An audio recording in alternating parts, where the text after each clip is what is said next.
여성분들 같은 경우에는 청소나 수다 이런 것들에도 굉장히 꽂힌다고 해요. 그래서 하루 종일 8시간 정도를 집중해서 청소를 하는 사람도 있고, 남자 같은 분들 같은 경우에는 휴대폰 게임 이런 데에 꽂혀가지고 계속 집중을 하게 하는 거예요.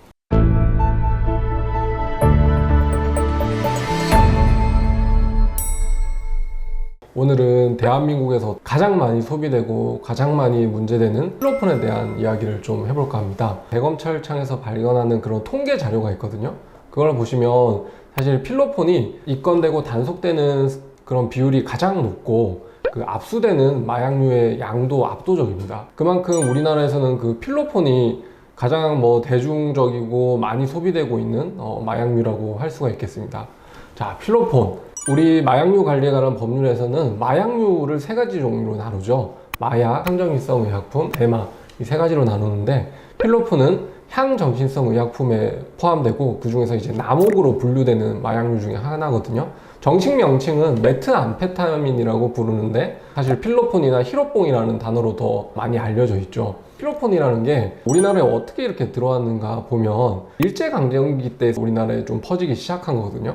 왜냐면 일본의 그 궁수 공장을 통해서 계속 이제 전쟁 물자를 생산을 해내야 되니까 일본의 사실 제약회사에서 그 히로뽕이라는 제품을 상품으로 출시를 했어요. 처음에 히로뽕이라는 게 사실은 제약업 회사의 정식 명칭이었던 거죠. 상품명. 군수 공장에서 이게 고된 노동을 하는 사람들이 피로를 좀 잊고 일을 더 많이 할 수 있게 하는 약으로서 이제 사실 출시가 됐던 거거든요. 그래서 그때 한국인들이 그 강제징용 가가지고 그 필로폰을 투약하면서 굉장히 고된 노동을 소화를 했었죠. 그때 한국 사람들도 그 제약회사에 직원으로 있던 사람들이 거기서 이제 마약 제조 기술을 좀 익혔던 겁니다. 필로폰이라는 것이 화학 공정을 거치기 때문에 그 순도가 좀 다를 수가 있어요. 수사하다 보면 속칭 그 똥술이라 그래가지고 필로폰이 사실은 작용을 제대로 하지 못하는 그런 순도가 낮은 필로폰도 있는데, 그런 걸 사실 테스트하는 사람들이 필요하잖아요. 그래서 한국인을 상대로 막 테스트를 하다 보니까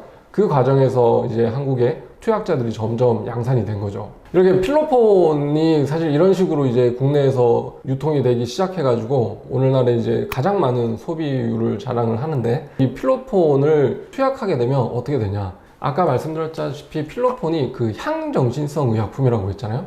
향정신 한자를 보면 향이 어떤 방향을 뜻하는 겁니다. 그 다음에 정신이라고 해서 2가지 의미가 있는데, 하나는 사람의 중추신경계에 바로 이제 작용한다, 어떤 정신에 바로 작용한다, 이런 의미가 있을 수 있겠고, 또 하나는 어떤 그 하나의 골똘히 몰두하게 하고 집중하게 한다. 필로폰을 투약하게 되면 한 가지 일에 꽂힙니다. 검사 시절에 필로폰 투약한 사람들하고 인터뷰를 많이 해보면 가장 처음에 투약하면서 했던 행동에 꽂힌다고 해요. 사생결단이라는 그런 영화에도 많이 노출이 됐지만 성관계에 꽂히는 게 가장 일반적이고, 의외로 여성분들 같은 경우에는 청소나 수다 이런 것들에도 굉장히 꽂힌다고 해요. 그래서 하루 종일 8시간 정도를 집중해서 청소를 하는 사람도 있고, 남자 같은 분들 같은 경우에는 휴대폰 게임 이런 데에 꽂혀가지고 계속 집중을 하게 하는 거예요. 이 사람들 투약을 하게 되면 조금 공통된 특징이 있어요. 투약을 하면 굉장히 그 사람이 활기차지고 에너지가 넘치고 좀 과장된 행동을 하거든요. 그래서 딱 보면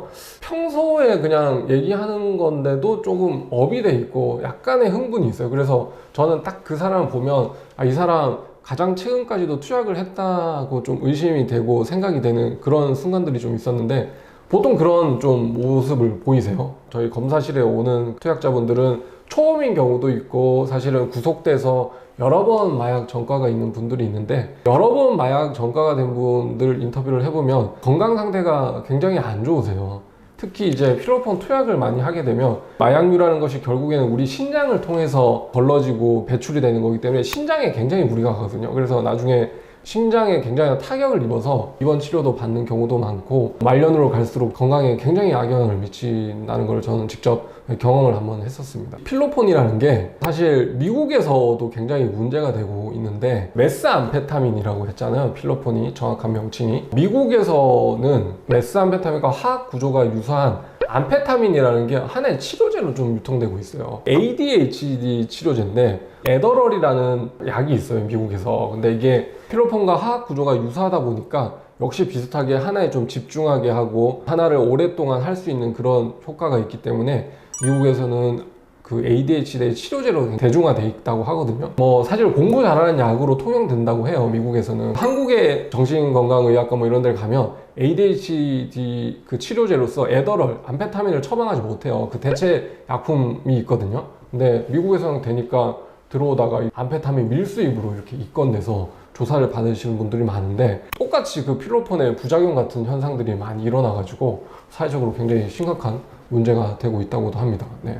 그 실제로 조사를 하다 보면 자기는 미국에서 처방받았다면서 미국 의사한테 처방전 떼서 양형 자료를 제출하는 경우도 많거든요. 마약 검사로 1년 6개월 등 근무를 하면서, 제가 처음 근무했을 때 사실 입건돼서 온 분들이 제 근무 기간 동안 입건돼서 다시 본 경우도 종종 있고 하기 때문에 사실 끊는 게 거의 불가능에 가깝다고 저는 생각을 하거든요. 뭐 다른 마약 검사들도 그건 공통된 생각입니다. 그래서 어떤 한 피해자는 기억나는 게 너무 이게 중독이 되다 보니까 여기 그 혈관을 따라 가지고 한 거의 뭐 30cm가 다 주사 자국으로 연결이 돼 있는 거예요. 양팔 다. 필로폰 투약을 하다 보면 거기가 뭐 메스버그라 그래가지고 막 벌레가 기어가는 것처럼 주사 그 자리가 되게 간지럽대요. 그래서 막 여기를 긁다 보면 그게 상처가 아물지 않고 계속 생기니까 하나의 쭉 긴 줄로 이어지는 그런 것도 봤는데 단약하는 게 어렵습니다. 그래서 저희 온강에서는 마약 사건을 제가 변론을 할 때 그 사람이 그 죄에 맞는 적정한 형을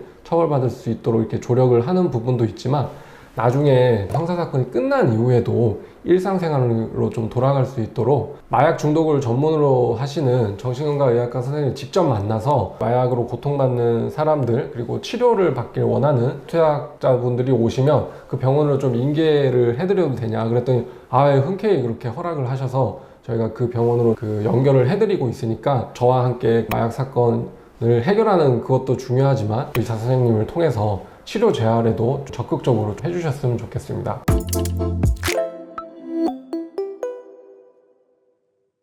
오늘은 그 필로폰의 그런 역사, 그리고 부작용, 어떤 효과, 이런 것들에 대해서 알려드렸는데, 오늘 영상 도움이 되셨다면 좋아요와 구독, 알림 설정까지 부탁드리겠습니다.